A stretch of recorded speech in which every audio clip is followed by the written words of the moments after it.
ஸ்ரீ குருப்பியோ நமஹ. ஞானாம்பிகா ஃபவுண்டேஷன்லேருந்து ஸ்ராத்தத்தோட கிளாஸும் ஷோடச சம்ஸ்காரத்தோட கிளாஸும் ஜூலை ஃபஸ்ட் வீக்கிலேருந்து ஆரம்பிக்கிறதாக இருக்கு. நம்ம பிராமண சமூகம் சாம்பத்திகமாக எவ்வளவு முன்னுக்கு போனாலும் அது மாதிரி மெட்டீரியலிஸ்டிக்காக என்னெல்லாம் அச்சீவ் பண்ணினாலும் அந்த ஸ்ரேயஸ் நிறையனா நிற்கணும், அதாவது சந்தோஷமும் சுகமும் நிறையனா நிற்கணும். அப்படின்னானா அந்த நம்மளோட நித்திய கர்மமாக சொல்லியிருக்கிறதான அந்த ஸ்ராத்தத்தை சரியாக பண்ணுறது அப்படிங்கிறது ரொம்ப பிரதானமாக தெரிகிறது. ஸ்ரத்தையா தீயதை இது ஸ்ராத்தகா, ரொம்ப ஸ்ரத்தையோடு நன்னா அதை என்னதாக்கும்னு புரிஞ்சுண்டு பண்ணணும்.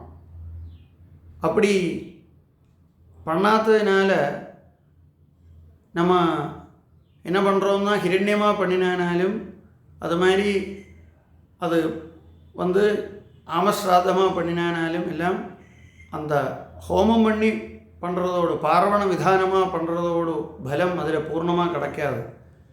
கோவிலில் எல்லாம் ஸ்ராத்தம் அப்படின்னு திதியில் அந்த அன்னதானத்துக்கு கொடுத்தாலோ பிராமண போஜனத்துக்கு கொடுத்தாலோ அதுவும் ஸ்ராத்தத்துக்கு துல்லியமாக வராது. அதனால் அந்த ஸ்ராத்தத்தை அது நியமேன பார்வண விதானமாக சரியாக பண்ணணும் அப்படிங்கிறது ரொம்ப முக்கியமாக தெரியாது. அப்படி பண்ணாததுனால தான் நம்ம இன்றைக்கி பார்த்தோம்னா நிறைய அந்த தாம்பத்தியத்தில் உள்ள பிரச்சனைகள், டைவர்ஸு, கல்யாணம் நடக்கிறதில்லை, இல்லைன்னா பிராமணேதர கல்யாணம், இப்படி குழந்தை பிறக்கிறதில்லை, குழந்தைகள் பிறந்தானாலும் ஓட்டிசம் மாதிரி நிறைய ரோகங்கள், புத்தி வளர்ச்சி இல்லை, மாறா ரோகங்கள், இதெல்லாம் எவ்வளவு நம்ம சிகிச்சைச்சானாலும் சரியாகாததான ரோகங்களும் இருக்குது. இதுக்கெல்லாம் ஒரு காரணம் இந்த பித்ராராதனை சரியாக பண்ணலை அப்படிங்கிறது. அதனால் அது என்னதாக்கம் அப்படின்னு தெரிஞ்சுக்கிறதுக்கு வேண்டி இந்த கிளாஸில் ஸ்திரீகளுக்கும் அவளுக்கும் சேர்ந்து என்னதாக்கம் அப்படின்னு தெரிஞ்சுக்கலாம். அது மாதிரி ஷோடச சம்ஸ்காரம் ரொம்ப முக்கியம். ஒரு குழந்தை பிறந்ததிலிருந்து அதுக்கு தோஷஹானி குண ஆதானம், அதில் உள்ள தோஷத்தை மாற்றி நிறைய குணங்களை சேர்க்கறது தான் அந்த சம்ஸ்காரம். அதனால் அது மந்திரோக்தமாக தேவதைகளோட அனுகிரகம் வாங்கி கொடுத்து அதுக்கு ரொம்ப பிராதானியம் உண்டு. அது மாதிரி பல கர்மா வழியும் அது தோஷத்தை மாற்றி அதுக்கு பல குணங்களை கொடுக்கறது. குழந்தை பிறந்தோன்னு ஜாதகர்மா பார்த்தாச்சுன்னா திதிகிருதம் மதுகிருதம், அதானே தயிரும் நெய்யும் கலந்து கொடுக்கறது, அது மாதிரி தேனும் நெய்யும் கலந்து கொடுக்கறது, இதெல்லாம் குழந்தையோட ஆரோக்கியத்துக்கு ரொம்ப பிரதானம். அதுவும் மந்திரோக்தமாக பண்ணுறதுனால அதுக்கு ரொம்ப வைசிஷ்டியம் உண்டு.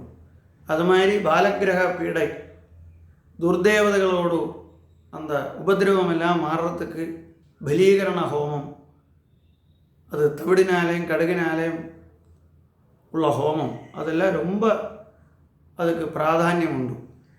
நிறைய பிரயோஜனம் அதனால் கிடைக்கும். அது மாதிரி அன்னப்பிராசனம், ஆத்தியமாக மந்திரோக்தமாக அது அன்னத்தை கொடுக்கறது.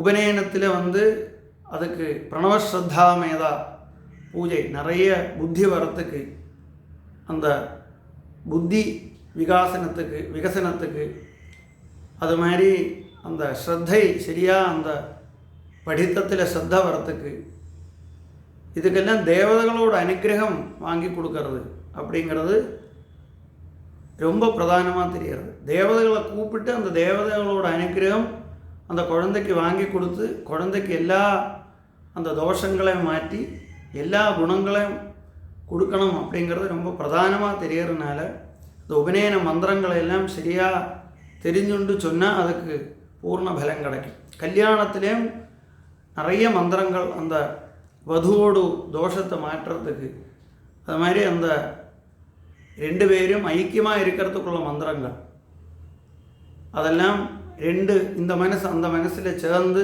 அபிப்பிராய வித்தியாசம் இல்லாமல் இருக்கிறதுக்கு, ஒரு நாளைக்கும் பிரியாமல் இருக்கிறதுக்கு, அதுக்கெல்லாம் உள்ள பிரார்த்தனைகள் மந்திரங்கள் இதெல்லாம் இந்த கல்யாணத்தில் வருது. அதனால் ஷோடச சம்ஸ்காரம் ரொம்ப பிரதானம். அது மாதிரி மரணம் நடந்தானா சரியான ரீதியில் அந்தியஷ்டி பண்ணி அது வேண்ட ரீதியில் உள்ள மந்திரங்கள்லாம் சொல்லி அதை சம்ஸ்காரம் பண்ணி அது மாதிரி அது அந்த 12 அன்னைக்கு அது பிதற்களில் சரியான ரீதியில் சேர்க்கறது அப்படிங்கிறதும் ரொம்ப பிரதானமாக தெரிகிறது.